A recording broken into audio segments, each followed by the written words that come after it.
In this video, I'm not going to focus on privacy or responsibility. I'm going to focus on two concerns, two risks, two issues. First, bias and discrimination in the context of using and developing artificial intelligence. Bias is a well-developed, robust finding within the cognitive sciences. But also, if you focus on computer sciences or artificial intelligence, we can distinguish at least two notions, two concepts of bias. First, statistical bias, and second, moral bias. Statistical bias is a kind of bias that is situated at the level of the input of an AI system. So it's about training an AI system and using a data set in order to train the model. And more specifically, statistical bias is about the fact that the data set that we are using in order to train a model is not representative. And for example, we could have a data set that consists only of male human beings and not female human beings, only a minority of the human beings is female, right? And thus we have a data set that is not representative, and thus we have statistical bias. Moral bias is situated at the level of the output. So it's about the text, the picture, the video that has been generated by an AI system, by the Gen AI, by a chatbot. So it's about the output, and it's about the fact that, for example, when you look at the text that has been generated by an AI system, speaks mostly about male CEOs. And in this context, thus, we have a moral bias because the text is not neutral, it's not representative, it only talks about male human beings and not so much about female human beings, not about female CEOs.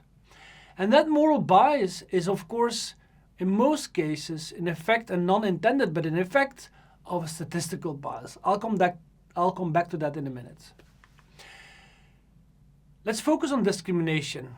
And I try to stress that discrimination is different from bias. And I stress that because a lot of normative ethicists, a lot of people that discuss the ethical issues with artificial intelligence tend to use both terms and words in order to refer to one and the same phenomenon. And I think that's unjustified. We should distinguish them. We should distinguish bias, moral bias, from discrimination.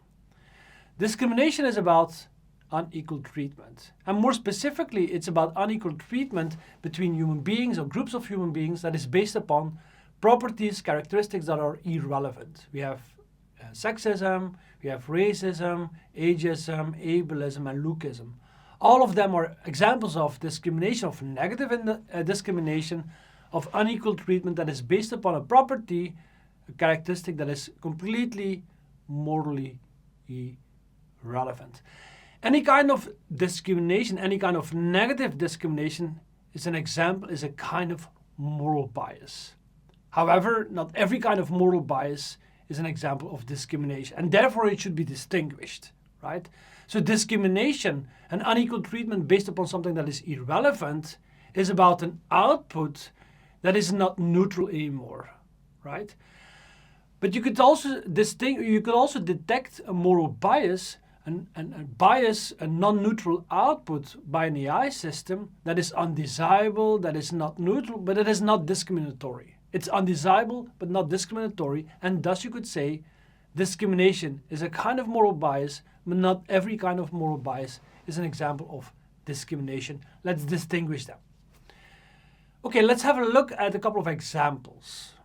There are many examples of sexism, ageism in the context of artificial intelligence. But probably the most known example comes from Amazon.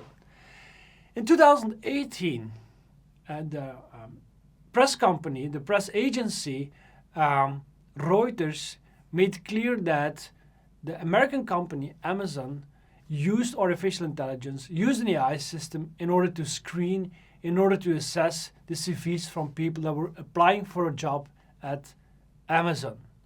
Well, the AI system was rejecting all the CVs from the female candidates. So once the AI system detected that the application came from a female human being, then the application was rejected by the AI system. In normal circumstances, we would say that this is an example of sexism.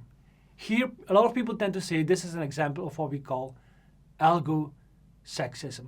And we also have a lot of examples of algo-racism, algo-lookism, and algo-ageism, right? So this kind of moral bias, and more specifically discrimination, sexism, is situated at the output level, and thus is an example of moral bias, is of course, it's an effect, it's a non-intended effect of the statistical bias that is situated at the input level. More specifically, the company Amazon and the people that were using or that were developing the AI system, they chose for a very specific data set, right? They chose for the CVs from persons, from human beings that were in the past successful when applying for a job at Amazon. And in this case, it was mostly about male human beings. So they had a data set consisting only or mostly of male human beings that were in the past successful in applying for a job at Amazon. And so the system learned that there is a strong correlation between, on the one hand, your gender identity, and on the other hand, being successful in applying at Amazon. So that strong correlation has been detected by the AI system.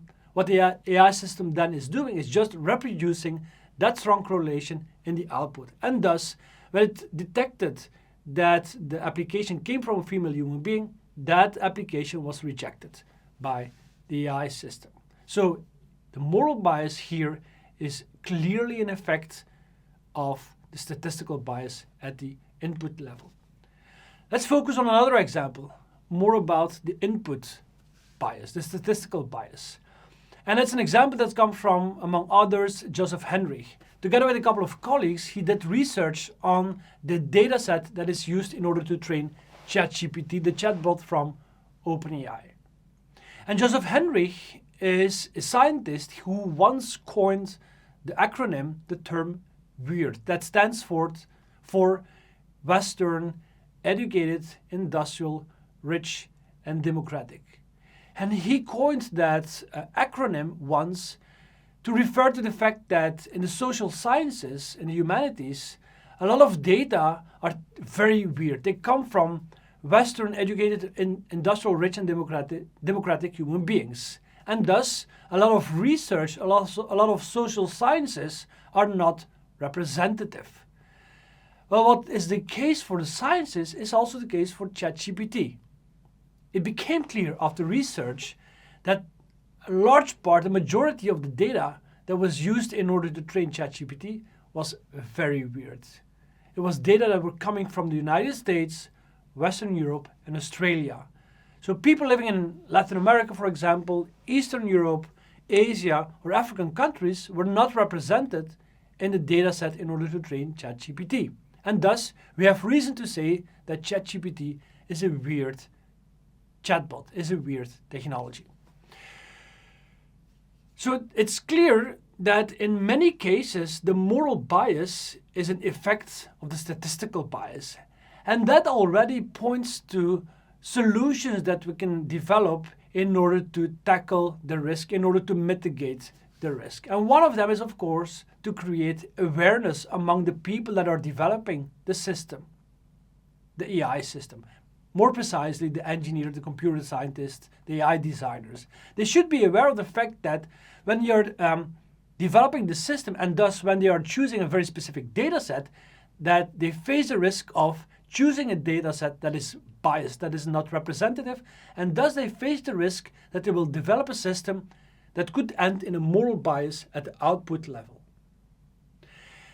Second instrument in order to mitigate the risk of a moral bias or a statistical bias is we should have diverse teams that are developing the systems. And this is relevant because, as you know, most of the systems, most of the AI systems are trained in either the United States or China. And in the United States, we are mostly talking about a very specific strip. It's about Silicon Valley, Palo Alto, Stanford University, California. And it's of course clear that the people that are working there are not representative of the entire world population. It mostly consists of male human beings, between their 25 and 45, computer scientists, engineers, white people, and pretty liberal left-wing people with very liberal ideas about political organization of the society, right? And it's clear that this is not representative. This is a weird group of people that are developing the AI systems. So what we should also include females. We should also include researchers or people from the humanities, from the social sciences, and also people that are older than 45. So we should have more diverse teams that are developing their systems, because that decreases the risk of statistical bias, and thus it decreases the risk of a moral bias at the output level.